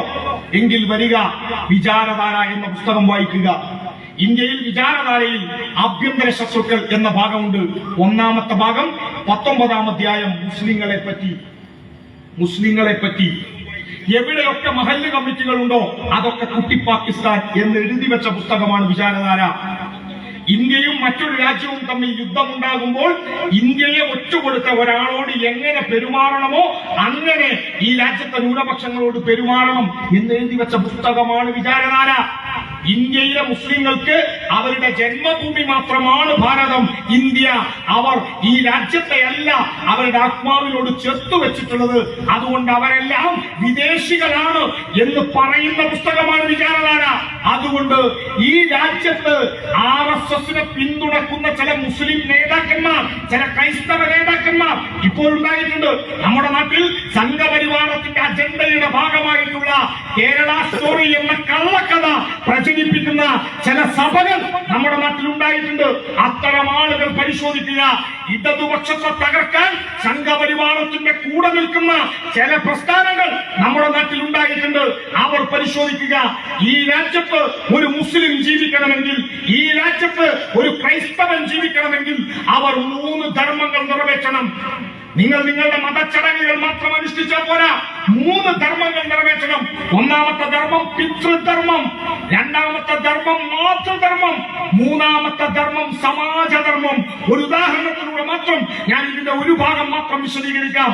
ഇവിടുത്തെ മുസ്ലിങ്ങൾ നമസ്കരിക്കുമ്പോൾ അവർ നിസ്കരിക്കാൻ വേണ്ടി തിരിഞ്ഞു നിൽക്കുന്നത്, തക്ബീർ കെട്ടുന്നത് കിബിലക്ക് നേരെയാണ്, മക്കയുടെ നേരെയാണ്. അപ്പോൾ മുസ്ലിമിന്റെ പുണ്യഭൂമി ഇന്ത്യയല്ല, മക്കയാണ്. അതുകൊണ്ട് മുസ്ലിങ്ങൾ യഥാർത്ഥത്തിൽ ഇന്ത്യക്കാരല്ല, അവർ വൈദേശിക മനോഭാവമുള്ളവരാണ്. ഇതാണ് വിചാരധാരയുടെ വാദം. ഇവിടുത്തെ ക്രിസ്ത്യാനികൾ ജെറൂസലേമിനെ ആരാധിക്കുന്നവരാണ്. യേശുക്രിസ്തു ജനിച്ച ജെറൂസലേമാണ് അവരുടെ ഏറ്റവും ഏറ്റവും വലിയ പുണ്യഭൂമി.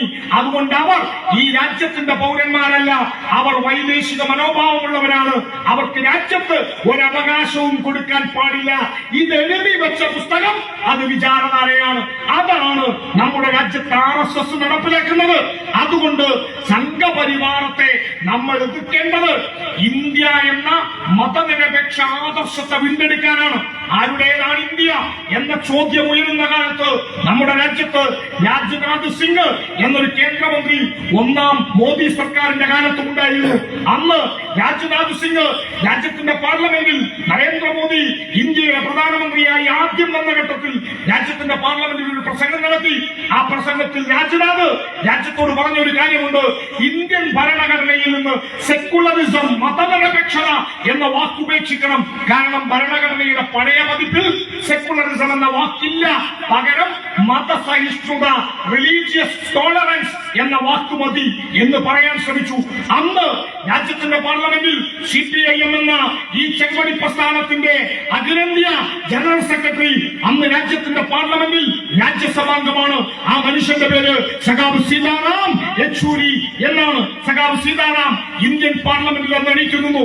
ഇന്ത്യൻ പാർലമെന്റിൽ രാജ്യസഭയിൽ എണീറ്റു നിന്നുകൊണ്ട് ഇന്ത്യൻ ഭരണഘടനയിൽ നിന്ന് സെക്കുലറിസം, മതനിരപേക്ഷത ഒഴിവാക്കണമെന്ന് RSSന് വേണ്ടി രാജ്നാഥ് സിംഗ് എന്ന മനുഷ്യൻ പ്രഖ്യാപിച്ചപ്പോ അതിനെതിരെ പ്രതികരിച്ചുകൊണ്ട് സഖാവ് സീതാറാം ഇന്ത്യൻ പാർലമെന്റിൽ ഒരു പ്രസംഗം നടത്തി. ആ പ്രസംഗത്തിൽ സഖാവ് സീതാറാം യെച്ചൂരി ഇന്ത്യയിലെ ജനങ്ങളോട്, രാജ്യത്തിന്റെ പാർലമെന്റിനോട് സ്പീക്കറുടെ മുഖത്ത് നോക്കി ഒരു ചോദ്യം ചോദിച്ചു: mister Rajnath, what is India? എന്താണ് ഇന്ത്യ? അത് രാജ്നാഥ് സിംഗ് പറയണം, മിനിസ്റ്റർ പറയണം. എന്താണ് ഇന്ത്യ? ആ ചോദ്യത്തിന് ഉത്തരവുണ്ട്. നമ്മുടെ രാജ്യത്തെ ഹിന്ദു രാഷ്ട്രമാക്കാൻ ശ്രമിക്കുന്നവർ, നമ്മുടെ രാജ്യത്തെ മതന്യൂനപക്ഷങ്ങളെ മതത്തിന്റെ പേര് പറഞ്ഞ് വേട്ടയാടാൻ ശ്രമിക്കുന്നവർ, ഇവിടുത്തെ ക്രൈസ്തവ മത ദേവാലയങ്ങൾ തച്ച് തകർക്കുകയും അതിന്റെ ഉള്ളിൽ പെട്ടുപോയ മനുഷ്യർക്കെതിരെ കേസെടുക്കുകയും ചെയ്യുന്ന കർണാടകയിലെ കോൺഗ്രസ് ഗവൺമെന്റ് ഉൾപ്പെടെയുള്ളവർ പരിശോധിക്കണം. ആരുടേതാണ് ഇന്ത്യ? ഇന്ത്യ ആരുടേത്? എന്താണ് ഇന്ത്യ? അതിന്റെ ഉത്തരം നമ്മുടെ രാജ്യത്തിന്റെ ഭരണഘടനയുടെ preamble: We, the people of India, having solemnly resolved to constitute India into a sovereign, socialist, secular, democratic republic. എന്താണ് ഇന്ത്യ? ആരുടേതാണ് ഇന്ത്യ? ഇന്ത്യ നമ്മുടേതാണ്. We, the people of India, ഇന്ത്യയിലെ ജനങ്ങളായ നമ്മളുണ്ടല്ലോ, ഹിന്ദുവായ, മുസൽമാനായ, ക്രൈസ്തവനായ, പല പല ജാതികളിൽപ്പെട്ട പല പല ജീവിത ഭാഷകൾ സംസാരിക്കുന്ന നമ്മളുണ്ടല്ലോ, നമ്മുടേതാണ് ഇന്ത്യ, നമ്മുടേതാണ് ഇന്ത്യ. എന്താണ് നമ്മൾ നമ്മുടെ രാജ്യത്തിന് നൽകുന്ന നിർവചനം? എന്താണ് ഇന്ത്യ? പ്രിയപ്പെട്ടവരെ, നമ്മുടെ രാജ്യത്തിന്റെ നിർവചനം ഇന്ത്യ ഇൻടു എ. ഇന്ത്യ എന്ന് പറയുന്നത് സോവറിൻ, പരമാധികാര, സോഷ്യലിസ്റ്റ്, സ്ഥിതി സമത്വ, സെക്കുലർ, മതനിരപേക്ഷ, ഡെമോക്രാറ്റിക് റിപ്പബ്ലിക്. ഇത് മനസ്സിലാവാൻ വളരെ സിമ്പിളാണ്. എന്റെ കയ്യിൽ ഈ മൊബൈൽ ഫോൺ ഉണ്ട്. ഈ മൊബൈൽ സ്വിച്ച് ഓഫ് ആയി കഴിഞ്ഞാൽ ഞങ്ങൾ മലപ്പുറത്തൊക്കെ പറയും മൊബൈൽ ചത്തു എന്ന് പറയും. അല്ലെ, നമ്മൾ വിളിച്ചിട്ടില്ല ഈ മൊബൈൽ ചത്തു എന്ന് പറയും. പക്ഷെ മൊബൈൽ ചത്തോ? മൊബൈലിന്റെ രൂപം ഇവിടെ അല്ലേ? മൊബൈലിന്റെ പോലെ ഇവിടെ ഉണ്ടല്ലോ, മൊബൈൽ ഇവിടെ ഉണ്ടല്ലോ, പക്ഷെ മൊബൈൽ സ്വിച്ച് ഓഫ് ആയി. അപ്പോൾ മൊബൈലിന്റെ ഉള്ളിൽ പ്രവർത്തനക്ഷമമല്ലാത്തത് അതിന്റെ ബാറ്ററിയാണ്. ബാറ്ററി ഇല്ലെങ്കിൽ രൂപം ഉണ്ടാവും. രൂപമുണ്ട്, കോലുണ്ട്, കോലം, രൂപം, കർമ്മോ, പണിയെടുക്കാൻ പറ്റില്ല, ധർമ്മം ചെയ്യാൻ പറ്റില്ല. ഇന്ത്യ എന്ന് പറഞ്ഞാൽ BJP പ്രചരിപ്പിക്കുന്ന ഒരു ഭൂപട. ഇതാണ് ഇന്ത്യ. ഇതാണോ ഇന്ത്യ? ഭൂപടം മാത്രമാണോ ഇന്ത്യ? ഇന്ത്യൻ ജനാധിപത്യം എന്നാൽ 5 കൊല്ലത്തിലൊരിക്കൽ തെരഞ്ഞെടുപ്പ് നടക്കുന്നതിന്റെ പേരല്ല. ഇന്ത്യൻ ജനാധിപത്യം പ്രവർത്തനക്ഷമമാവണമെങ്കിൽ ഇന്ത്യൻ ജനാധിപത്യത്തിന്റെ ബാറ്ററിയായ മതനിരപേക്ഷതയുണ്ടാവണം. ബാറ്ററി ഊരിവെച്ചാൽ, ജനാധിപത്യത്തിൽ നിന്ന് മതനിരപേക്ഷത ഊരിവെച്ചാൽ പിന്നെ ജനാധിപത്യത്തിന് പ്രവർത്തിക്കാൻ കഴിയില്ല. അത് വെറും രൂപം മാത്രമായി ചുരുങ്ങും. അതുകൊണ്ട് എന്നെ കേൾക്കുന്ന പ്രിയപ്പെട്ടവരെ, നമുക്ക് വേണ്ടത് മതനിരപേക്ഷ ജനാധിപത്യ ഇന്ത്യയാണ്. രാജ്യത്തിന്റെ ഭരണഘടന പ്രകാരം ഹിന്ദുവിനും മുസൽമാനും ക്രൈസ്തവനും മതമുള്ളവരും ഇല്ലാത്തവരും ആണിനും പെണ്ണിനും ട്രാൻസ്പേഴ്സൺസിനും മനുഷ്യനും അന്തസ്സോടെ അഭിമാനത്തോടെ ജീവിക്കാൻ കഴിയുന്ന ഒരു ഇന്ത്യയെ നമുക്ക് വേണം. ഈ രാജ്യത്തിന്റെ ചരിത്രത്തെ ആകെ മാറ്റുന്നവർ, ഈ രാജ്യത്തിന്റെ ശാസ്ത്രത്തെ ആകെ കെട്ടുകഥ കൊണ്ട് മൂടിവെക്കുന്നവർ, അവർ ഈ രാജ്യത്തെ വിഴുങ്ങുകയാണ്. രാജ്യത്തിന്റെ ചരിത്രത്തിൽ നിന്ന് ഗാന്ധി മായുന്നു, രാജ്യത്തിന്റെ ചരിത്രത്തിൽ നിന്ന് അംബേദ്കർ മായുന്നു, രാജ്യത്തിന്റെ ചരിത്രത്തിൽ നിന്ന് മുഗളന്മാർ പോകുന്നു, രാജ്യത്തിന്റെ ചരിത്രത്തിൽ നിന്ന് എന്തിനധികം താജ്മഹാൽ നിർമ്മിച്ചത് തേജോ മഹാലയ ആണ്. താജ്മഹാലിന്റെ പേര് അത് ക്ഷത്രിയ രാജാക്കന്മാരുടേതാണ് എന്ന് പറയാൻ ലജ്ജയില്ലാത്തവർ നമ്മുടെ രാജ്യത്തുണ്ടാകുന്നു. ഇങ്ങനെയൊരു ഘട്ടത്തിൽ സംഘപരിവാരത്തോട് വിട്ടുവീഴ്ച സാധ്യമല്ല പ്രിയപ്പെട്ടവരെ. അവിടെയാണ് ഇടതുപക്ഷം പറയുന്നത്, ഈ നാടിനകത്ത് BJP വീണ്ടും അധികാരത്തിലേക്ക് വന്നാൽ ഉറപ്പിച്ചു വെച്ചോളൂ പ്രിയപ്പെട്ടവരെ. നിങ്ങൾക്കും എനിക്കും ഇപ്പോൾ നമ്മുടെ ഒരു പ്രായമായിട്ടുണ്ട്. നിങ്ങൾ ജീവിച്ചിരിക്കെ, നിങ്ങൾ ഈ ഭൂമിയിൽ ജീവിച്ചിരിക്കെ, ഈ തെരഞ്ഞെടുപ്പിൽ നമ്മുടെ രാജ്യത്തിന്റെ ജനാധിപത്യം കൈമോശം വന്നാൽ ജനാധിപത്യ ഇന്ത്യ തിരിച്ചു വരുന്നതുവരെ ജീവിച്ചിരിക്കാനുള്ള ആയുസ് ഈ കേൾക്കുന്നവരിൽ ഒരാൾക്കും ഒരു പക്ഷെ ഉണ്ടാവണമെന്നില്ല. അത്ര ഭീകരമായ മുറിവ് ഈ രാജ്യത്തിന് സംഭവിക്കും. അതുകൊണ്ട് നിങ്ങൾ ഇന്ത്യയെ സ്നേഹിക്കുന്നവരാണെങ്കിൽ, നിങ്ങൾ ഇന്ത്യക്കാരായി ഹിന്ദുവും മുസൽമാനും ക്രിസ്ത്യാനിയുമായ മനുഷ്യർ ഇന്ത്യക്കാരായി അന്തസ്സോടെ ജീവിക്കാൻ ആഗ്രഹിക്കുന്നുവെങ്കിൽ നമുക്കാർക്കും രാജ്യത്തിന്റെ സ്വാതന്ത്ര്യ സമരത്തിൽ, സാമ്രാജ്യത്വ വിരുദ്ധ പോരാട്ടത്തിൽ പങ്കെടുക്കാൻ കഴിഞ്ഞിട്ടില്ല. എന്നാൽ നമ്മുടെ പൂർവികർ പങ്കെടുത്തിട്ടുണ്ട്. നമ്മുടെ പൂർവികർ സാമ്രാജ്യത്വ വിരുദ്ധ പോരാട്ടം നടത്തിയിട്ടുണ്ട്. ആ സാമ്രാജ്യത്വ വിരുദ്ധ പോരാട്ടത്തിന്റെ ഉജ്ജ്വലമായ ഓർമ്മകൾ നമ്മെ നയിക്കുന്നുണ്ട്. പ്രിയപ്പെട്ടവരെ, നിങ്ങൾ തെരഞ്ഞെടുപ്പിൽ ഏപ്രിൽ 26-ന് വോട്ട് ചെയ്യാൻ വേണ്ടി പോളിംഗ് മെഷീനിലേക്ക് വിരലമർത്താൻ പോകുന്ന സമയത്ത് നിങ്ങളുടെ വിരലിലേക്കൊന്ന് നോക്കണം. ഈ വിരലിന്റെ അറ്റത്തേക്ക് ഒന്ന് സൂക്ഷിച്ചു നോക്കണം. ഈ വിരലറ്റത്ത് 948 ജനുവരി മാസം 30-ാം തീയതി 5 മണി കഴിഞ്ഞ് 17-ാമത്തെ മിനിറ്റിൽ ഈ രാജ്യത്തിന്റെ ഏറ്റവും മഹാനായ നേതാവിന്റെ ഇടനെഞ്ചിലേക്ക് 3 വെടിയുണ്ടകൾ ഇങ്ങനെ ഏറ്റുവാങ്ങി നിലത്ത് വീഴുമ്പോ ഹേ റാം, ഹേ റാം, എന്റെ രാമ, എന്റെ രാമ എന്ന് വിളിച്ച് പിറ്റഞ്ഞു മരിച്ച ഗാന്ധി നിങ്ങളോട് പറയും, എനിക്ക് റാം ഏക് റഹ്മാൻ ഏക് ഹേ, രാമനും റഹ്മാനും ഒന്നാണ് കൂട്ടരെ, ഹിന്ദുവും മുസൽമാനും ക്രൈസ്തവനും ഒന്നാണ് കൂട്ടരെ എന്ന് പറയാൻ നിങ്ങളോടൊപ്പം നിൽക്കണമുണ്ട്. എന്നാൽ ഞാൻ 948 ജനുവരി 30-ന് മരിച്ചുപോയി. എന്റെ പേര് ഗാന്ധി.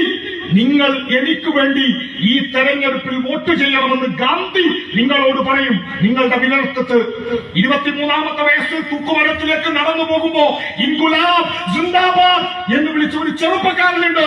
ആ ചെറുപ്പക്കാരന്റെ പേരാണ് സഖാവ് ഭഗത് സിംഗ്. ആ ഭഗത് സിംഗ് നിങ്ങളോട് പറയും, ഈ രാജ്യത്തിന് വേണ്ടി വീണ്ടും മരിക്കാൻ ഞാൻ തയ്യാറാണ്, പക്ഷേ എനിക്ക് തിരിച്ചു വരാനാവില്ല. അതുകൊണ്ട് ഈ രാജ്യത്തിന്റെ സ്വാതന്ത്ര്യത്തെ വീണ്ടെടുക്കാൻ നിങ്ങൾ എനിക്ക് വേണ്ടി വോട്ട് ചെയ്യണം. ഈ രാജ്യത്തിന്റെ ഭരണഘടനയെ കുറിച്ച് വാചാലമായ ഡോക്ടർ BR അംബേദ്കർ നിങ്ങളോട് പറയും, ഈ വിരലക്കത്തിലൂടെ നിങ്ങൾ എനിക്ക് വേണ്ടി വോട്ട് ചെയ്യണം. അതുകൊണ്ട് പ്രിയപ്പെട്ടവരെ, ഈ തെരഞ്ഞെടുപ്പ് കേവലം ഒരു തെരഞ്ഞെടുപ്പല്ല. ഈ തെരഞ്ഞെടുപ്പ് ഇന്ത്യ എന്ന രാജ്യത്തെ വീണ്ടെടുക്കാനുള്ള ഒരു സ്വാതന്ത്ര്യ സമരമാണ്. ഫാസിസ്റ്റുകളിൽ നിന്ന് ഇന്ത്യയെ വീണ്ടെടുക്കാനുള്ള സ്വാതന്ത്ര്യ സമരം. ഈ സമരത്തിൽ നമ്മൾ പരാജയപ്പെട്ടുകൂടാ, നമ്മുടെ കരുത്ത് ചോർത്തുകൂടാ. അതുകൊണ്ട് എന്നെ കേൾക്കുന്നവരെ, നമുക്ക് BJPയെ താഴെയിറക്കാൻ കഴിയണം. നമുക്ക് കഴിയും. തെളിവുകൾ നമ്മുടെ മുന്നിൽ സംസാരിക്കുന്നുണ്ട്. ഇത്രയും കാലം BJPയുടെ നേതാക്കന്മാർ, നരേന്ദ്രമോദി നമ്മുടെ രാജ്യത്തിൽ പ്രചരിപ്പിച്ച ഒരു കാര്യമുണ്ട്, 400 സീറ്റിന് മുകളിൽ BJP നേടും. അല്ലെ, 400 സീറ്റിന് മുകളിൽ നേടും. ഇതാണ് വാദം. CNN, IBN പ്രചരിപ്പിച്ചു. ഇത് ലാസ്റ്റ് വെള്ളം കൂടിയാട്ടോ. ഈ വെള്ളം കൂടിയോടുകൂടി നിർത്തുന്നതാണ്. CNN, IBN, ന്യൂസ് 18 ഈ ചാനലുകൾ പ്രചരിപ്പിച്ചൊരു കാര്യമുണ്ട്. 412 സീറ്റ് ആർക്ക്? നരേന്ദ്രമോദിക്ക് കിട്ടുമോ? നിങ്ങളെന്നെ ഇടയ്ക്കിങ്ങനെ വെറുതെ വണ്ടിമേലൊക്കെ പോകുമ്പോ ഒരുമിച്ച് ഇങ്ങനെ ചായ കുടിക്കുമ്പോൾ നമ്മളെ ചങ്ങായിമാര് സഖാക്കൾ തന്നെ ചിലപ്പോൾ ചോദിക്കും, സംഗതിയൊക്കെ ശരിയാണ്, ഒരു വീണ്ടും വരൂലേ സഖാവേ? വരാനാണ് സാധ്യത എന്തൊക്കെ പറഞ്ഞാലും എന്നൊക്കെ പറയുന്ന ആളുകൾ ഈ കൂട്ടത്തിലും ചിലപ്പോ കാണും. എന്നെ കേൾക്കുന്ന പ്രിയപ്പെട്ടവരെ, വരില്ല എന്നുറപ്പിക്കുക. എന്താണ് തെളിവ്? എന്താണ് തെളിവ്? ഇന്ത്യൻ പാർലമെന്റിൽ 543 ലോക്സഭാ സീറ്റുണ്ട് നിലവിൽ ലോക്സഭയിൽ. അതിൽ 272 രാജ്യത്തിന്റെ പാർലമെന്റിന്റെ കേവല ഭൂരിപക്ഷം അഥവാ ഗോൾഡൻ നമ്പർ. ഒരു പാർട്ടിയോ മുന്നണിയോ മന്ത്രിസഭ രൂപീകരിക്കണമെങ്കിൽ 272 സീറ്റ് നേടണം. നിലവിൽ രാജ്യത്തിന്റെ പാർലമെന്റിൽ 331 ലോക്സഭാ സീറ്റ്. എന്നെ കേൾക്കുന്നവർക്ക് അറിയാവുന്ന കാര്യമായിരിക്കും, അറിയാത്തവരുണ്ടാകും. 331 ലോക്സഭാ സീറ്റ് 8 സംസ്ഥാനങ്ങളിൽ നിന്നാണ്. നിങ്ങളിൽ എല്ലാവർക്കും അറിയും വിചാരിക്കുന്നു, അറിയാത്തവരുണ്ടെങ്കിൽ പരിശോധിക്കുക. 8 സംസ്ഥാനത്ത് നിന്ന് 331 ലോക്സഭാ സീറ്റുണ്ട്. ഉത്തർപ്രദേശ്, രാജസ്ഥാൻ, മധ്യപ്രദേശ്, കർണാടക, പശ്ചിമ ബംഗാൾ, ബീഹാർ തുടങ്ങിയിട്ടുള്ള 8 സംസ്ഥാനങ്ങൾ. ഈ 8 സംസ്ഥാനങ്ങളിൽ BJPക്ക് 331 246 സീറ്റുണ്ട്. അപ്പോൾ BJPക്ക് സ്വാഭാവികമായും സീറ്റ് വർദ്ധിക്കുകയല്ലേ 2019 ചെയ്യുക? അങ്ങനെയാണല്ലോ ആളുകൾ ചിന്തിക്കുക. എങ്കിൽ ഒരു കണക്ക് പരിശോധിക്കും. ബീഹാറിലെ ലോക്സഭാ സീറ്റുകളുടെ എണ്ണം 41. നിലവിൽ BJPയുടെ സീറ്റിന്റെ എണ്ണം 39. ഈ തെരഞ്ഞെടുപ്പിൽ ഈ 39 സീറ്റ് BJPക്ക് നിലനിർത്താൻ കഴിയുമോ? സാധിക്കില്ല എന്നാണ് തെളിവുകളുടെ അടിസ്ഥാനത്തിൽ രാജ്യത്തെ തെരഞ്ഞെടുപ്പ് വിചക്ഷകർ പറയുന്നത്. പശ്ചിമ ബംഗാൾ BJPക്ക് സ്വാധീനമില്ലാത്ത പശ്ചിമ ബംഗാളിൽ കഴിഞ്ഞ ലോക്സഭാ തെരഞ്ഞെടുപ്പിൽ 48 BJPക്ക് കിട്ടിയത് 18 സീറ്റ്. 18 സീറ്റ് BJPയാണ്. BJPക്ക് സീറ്റില്ലാത്ത വലിയ സംസ്ഥാനം 39 സീറ്റുള്ള തമിഴ്നാട് മാത്രം. രാജസ്ഥാൻ, മധ്യപ്രദേശ്, ഗുജറാത്ത്, കർണാടക. ഇപ്പോൾ കോൺഗ്രസ് ഭരിക്കുന്ന ഈ കോൺഗ്രസുകാർ ഇവിടെ വലിയ ഫാസിസ്റ്റ് വിരുദ്ധ പോരാട്ടം നടത്തി. ഇവിടെ എല്ലാ നേതാക്കന്മാരും പറയാ. കർണാടക മുഖ്യമന്ത്രി കഴിഞ്ഞ ദിവസം വന്നിട്ട് ഇവിടെ വലിയ ഫാസിസ്റ്റ് വിരുദ്ധ പോരാട്ടം, പിണറായി വിജയൻ ന്യൂനപക്ഷങ്ങളെ സംരക്ഷിക്കുന്നില്ല എന്നാണ് ആ ചാണക തലച്ചോറുള്ള മനുഷ്യൻ പ്രസംഗിക്കുന്നത്. ഇതേ സമയം അദ്ദേഹം ഇവിടെ വന്ന് പ്രസംഗിക്കുന്ന അതേ ദിവസം കർണാടകയിലെ ക്രൈസ്തവ മത ദേവാലയങ്ങൾ തകർക്കുകയും അവിടെ ക്രിസ്തുമത വിശ്വാസികളുടെ ആരാധനാലയങ്ങളും സ്കൂളുകളും തകർത്ത് അതിൽ തകർക്കപ്പെട്ടവന്റെ പേരിൽ കേസ് രജിസ്റ്റർ ചെയ്യുകയും ചെയ്യുന്നു. ആ കർണാടകയിൽ 26 ലോക്സഭാ സീറ്റുണ്ട്. ഇത് മനസ്സിലാവുണ്ടാവുന്ന വിചാരിക്കുന്നു. 26 ലോക്സഭാ സീറ്റ്. എത്ര സീറ്റ് BJPക്ക് ഉണ്ടെന്ന് അറിയപ്പോ? 25. 25 സീറ്റും BJPന്റെ കയ്യിലാണ്. ഇനി എന്നെ കേൾക്കുന്നവരോട്, കോൺഗ്രസ് ആണല്ലോ അവിടെ ഭരിക്കുന്നത്, കോൺഗ്രസുകാർ ഒരു 10 സീറ്റ് അവിടെ പിടിച്ചാൽ ആ സീറ്റ് കുറയില്ലേ? ബീഹാർ നമുക്ക് എല്ലാവർക്കും അറിയാം, അവിടെ RJD നല്ല ശക്തിയാണ്. അവിടെ ഇടതുപക്ഷവും മറ്റു മതേതരവാദികളും ഒരുമിച്ച് നിൽക്കുന്നു, കോൺഗ്രസ് ഉൾപ്പെടെ. അവിടെ RJDയുടെ നേതൃത്വത്തിലുള്ള മുന്നണി ഈ 39 സീറ്റ് BJPക്ക് കൊടുക്കില്ല. അവർ വലിയ സീറ്റ് പിടിക്കും. ഗുജറാത്തിൽ പോലും ആം ആദ്മി പാർട്ടി സീറ്റ് പിടിക്കും എന്നാണ് പറയുന്നത്.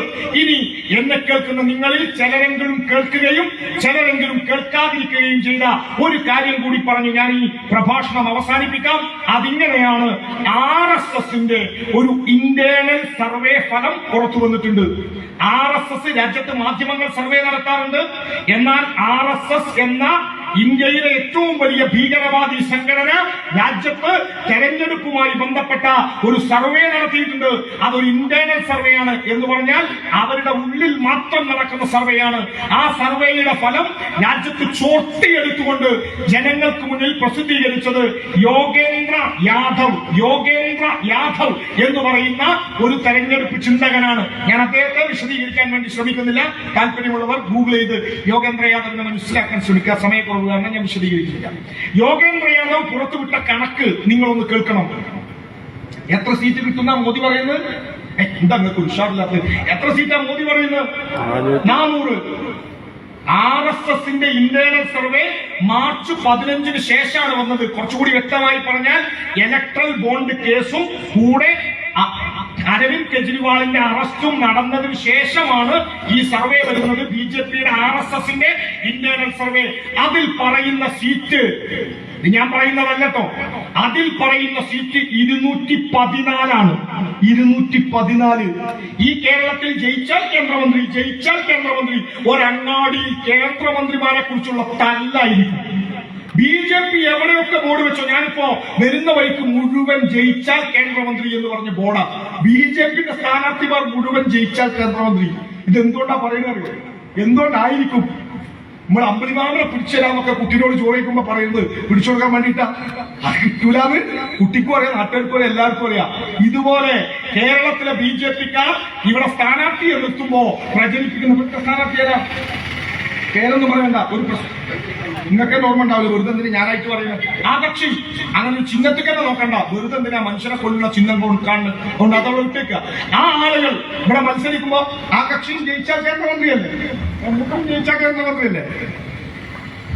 ജയിച്ചാൽ കേന്ദ്രമന്ത്രി എന്ന് പറയുന്നത് എന്തിനാണെന്നറിയോ? ഈ RSSന്റെ ഞാൻ നേരത്തെ പറഞ്ഞ ഇന്റേണൽ സർവേ അല്ലേ, ആ സർവേയിൽ കേരളത്തിൽ BJPക്ക് എത്ര സീറ്റ് ഉണ്ട് അറിയോ? ആനമുട്ട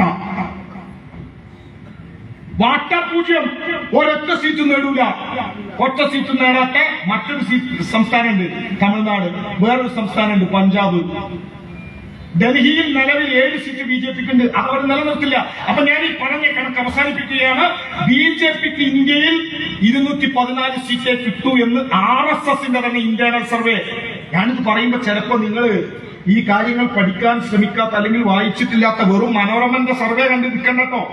മനോരമ 20 ലോക്സഭാ സീറ്റാ കേരളത്തിലുള്ളത്, 24 സീറ്റ് UDFന് കൊടുത്തിട്ടുണ്ട്.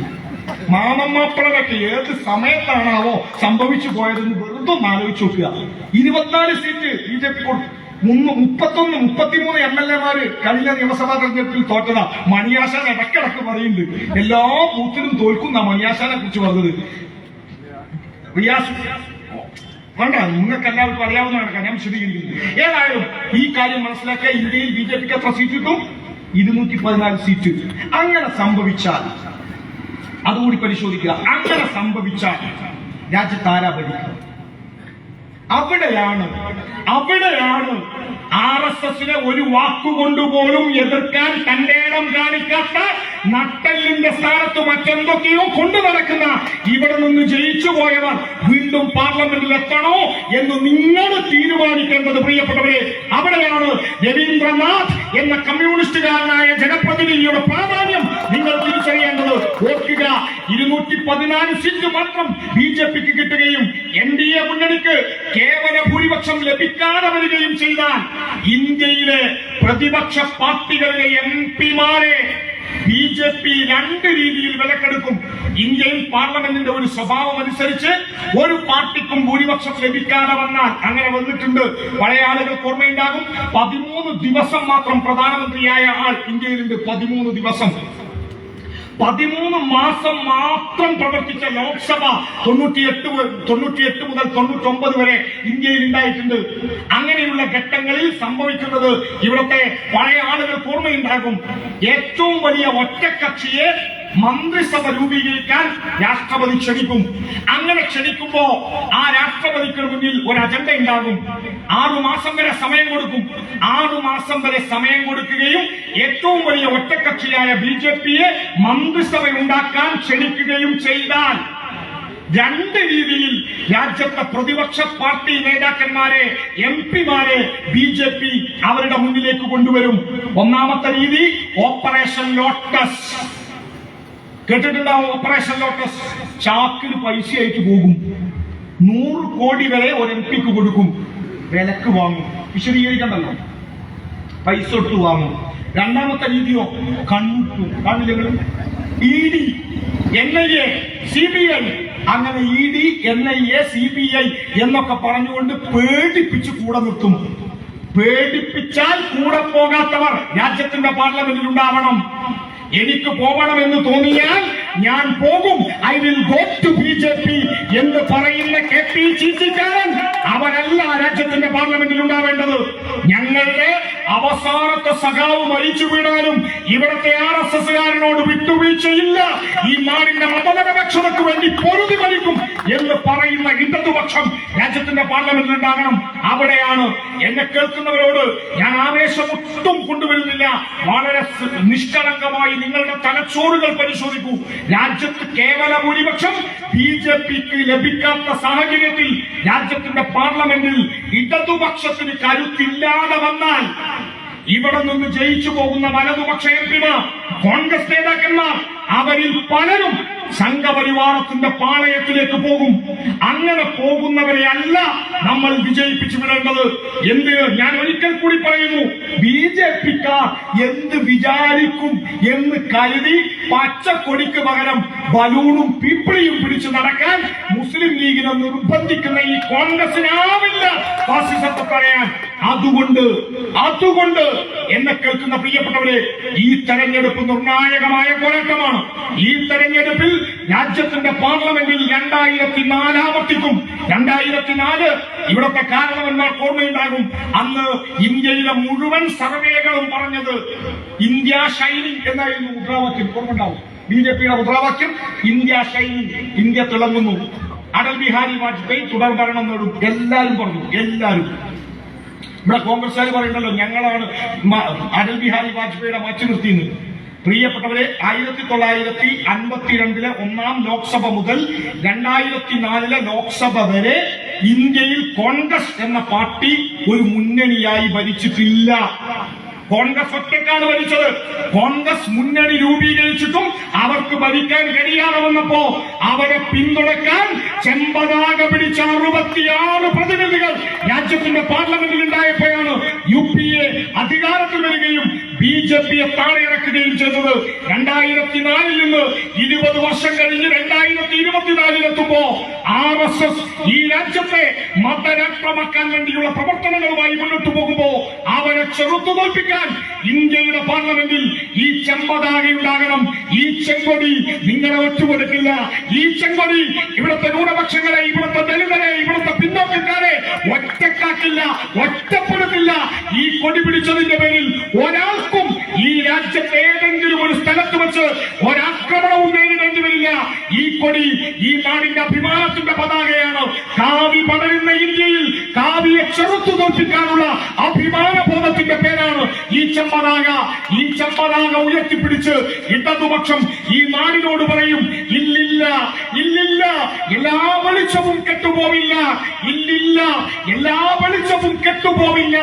ഈ മധ്യധീരത തൻ പതാക താഴും വരെ ഈ നാടിനെ ഒറ്റുകൊടുക്കാൻ, ഈ നാടിനെ തകർക്കാൻ ഒരു ഫാസിസ്റ്റ് ശക്തികൾക്ക് മുന്നിൽ നമ്മൾ അടിയറ വെക്കില്ല. ഈ നാടിന്റെ ആത്മവീര്യം. അതുകൊണ്ട് പ്രിയപ്പെട്ടവരെ, ഈ ചാലക്കുടിയുടെ മണ്ണ്, ചരിത്രമുറങ്ങുന്ന ചാലക്കുടിയുടെ മണ്ണ്, പോരാട്ടത്തിന്റെ ചാലക്കുടിയുടെ മണ്ണ് പലവട്ടം തെറ്റ് സംഭവിച്ചു പോയിട്ടുണ്ടെങ്കിൽ അത് തിരുത്താനുള്ള അവസരം എന്ന് കേൾക്കുന്ന ഈ കിഴക്കമ്പലം പഞ്ചായത്തിലെ പ്രിയപ്പെട്ട സഖാക്കളെ, പ്രിയപ്പെട്ട നാട്ടുകാരെ, നിങ്ങളെ വഞ്ചിക്കാൻ ചില ആളുകൾ വരും. അഭിപ്രായങ്ങൾ പറയാൻ, നുണപ്രചരണം നടത്താൻ, പണത്തിന്റെ ഹുങ്കുകൊണ്ട് എന്ത് വൃത്തികേടും പ്രചരിപ്പിക്കാൻ ശ്രമിക്കുന്ന ചില ആളുകൾ ഇവിടെ നിങ്ങളുടെ മുന്നിലേക്ക് സ്ഥാനാർത്ഥിയായി വരും. വെറുതെ വോട്ട് കേടുവരുത്താൻ, തൊണ്ടിക്ക് തെണ്ടിയാവാൻ വോട്ട് കൊടുത്ത് സമയം കളയരുത്. നിങ്ങളുടെ വോട്ടുകൾ ഇടതുപക്ഷത്തിനുണ്ടാവണം. ബിജെപിയെ തോൽപ്പിക്കാൻ കോൺഗ്രസിനാവില്ല എന്ന് നമ്മുടെ മുന്നിലെ തെളിവുകളുണ്ട്. അതുകൊണ്ട് ഇവിടെ മത്സരിക്കുന്നത് ലാളിത്യത്തിന്റെ നിറകുടം, അറിവിന്റെ സൂര്യതേജസ്, അഭിമാനബോധത്തിന്റെ പ്രതീകം. നിങ്ങൾക്കൊരാൾക്കും എനിക്കുറപ്പുണ്ട്, ചാലക്കുടിയിലെ ഒരു കുട്ടിക്കും, ഒരു വ്യക്തിക്കും, ഒരു കാരണവർക്കും എന്റെ MP-യാണ് ഈ രവീന്ദ്രനാഥ് എന്ന് പറയുന്നതിന്റെ പേരിൽ ഏതെങ്കിലും ഒരു സ്ഥലത്ത് നിങ്ങൾക്ക് തലകുനിച്ച് നിൽക്കേണ്ടി വരില്ല എന്ന ഉറപ്പുണ്ടല്ലോ. അതാണ് പ്രൊഫസർ രവീന്ദ്രനാഥ് എന്ന് പറയുന്ന നമ്മുടെ പ്രിയങ്കരനായ അധ്യാപകൻ. അതുകൊണ്ട് രവീന്ദ്രനാഥിനെ